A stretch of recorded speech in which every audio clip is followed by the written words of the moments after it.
Purposely. Your life, God's purpose. Listen at onpurposely.com. You and I, we are so not in control, but we are deeply loved by the one who is. Hi, welcome to the Bible for Busy People. I'm Erica, your host, and I remember reading those words on Facebook many years ago. My friend Alan posted them, and they have resonated with me ever since. They come up every once in a while, like just now, as I was getting ready to record this episode. I think most of us humans want to know why things happen to us, especially hard things. Why? Are you asking that right now? It's a thing. If that's you, you are so not alone. Lord, why is this going on? I don't understand. And so often God just wants us to trust him, to know that there is a good reason behind everything that happens to us. In Romans 8:28, we learn that God is working everything out for our good and his glory. If we could just relax back into that, right? Well, Mary and Joseph, the parents of Jesus, were even a little confused at times. Doesn't that make you feel better a little bit? Let's talk about it. We're headed to Luke chapter 2. That's our destination, but we have a little stop to make along the way because there is what I like to call a biblical gap in the life of Jesus from the moment he was born to the moment he turns 12 years old. That's the story we're going to read today. We don't really know much of what happened in Jesus's life. I'm sort of interested. No, I'm actually really interested. I want to know the stories of what happened during that time in Jesus's life, the times he climbed the trees and scraped his knees. Don't you want to know?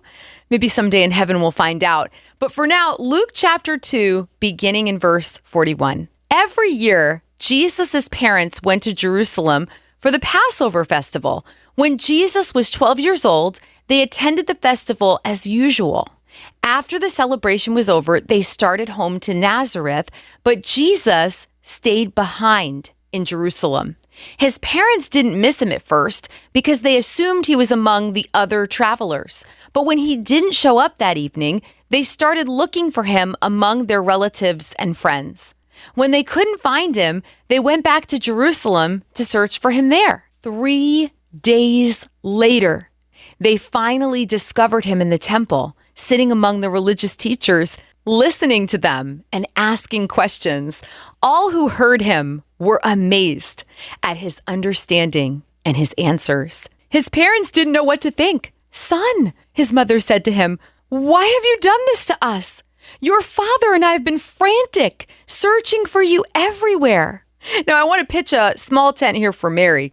Jesus was missing for 3 days. This woman is called to raise the Son of God, and she probably was afraid that she lost him. Can you imagine? I can't. Okay, let's see what Jesus says here. "But why did you need to search?" he asked. "Didn't you know that I must be in my Father's house?" But they didn't understand what he meant. Then he returned to Nazareth with them and was obedient to them. And his mother stored all these things in her heart. Jesus grew in wisdom and in stature and in favor with God and all the people. Jesus had his reasons then, and he has his reasons now for doing the things that he does.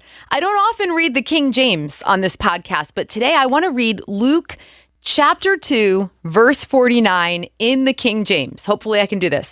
"And he said unto them," to his parents, "How is it that ye sought me? Wist ye not know that I must be about my Father's business?" Okay.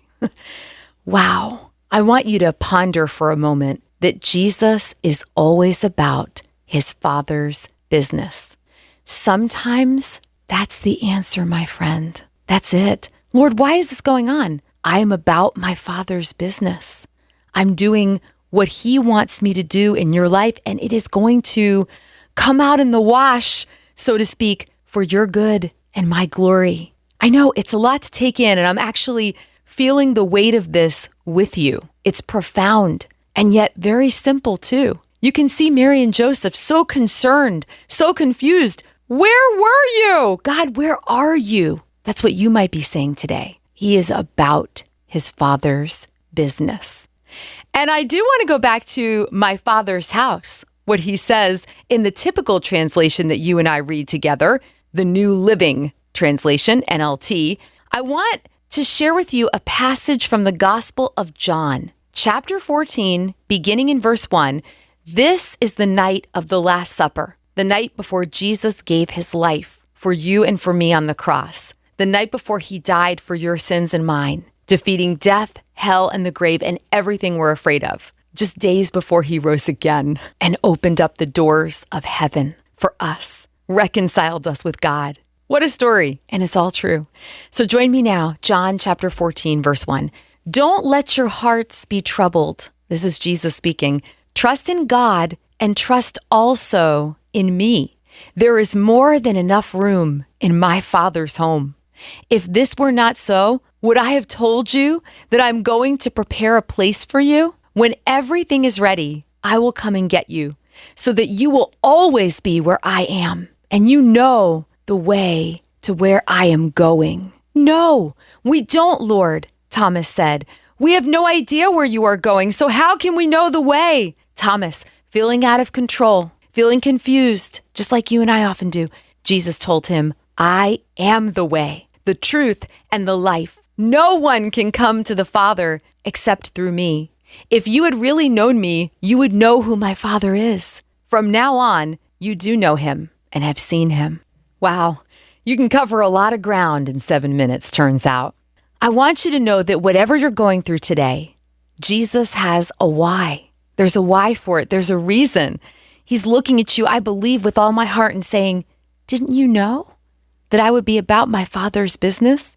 And he's making a way through it. And he's making a place for you to live with him forever someday in a place where there aren't any more questions or tissues.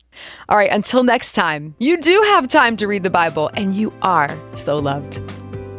Thank you for making time for the Bible for Busy People today. If being part of this community is a blessing to you, it's super easy to share this podcast with someone you love. We're all about spreading the hope of Jesus like butter. So if you've got a moment to write a review, boy, we'd really appreciate that. Maybe you need a little prayer today, or you're ready to take that next step with God. I invite you to check out our show notes. You're going to find lots of encouragement there. This podcast is one branch on a tree called Purposely, a podcast network designed with practical podcasts to help you find and thrive in God's purpose for your life. If you've got a pulse, you've got a purpose.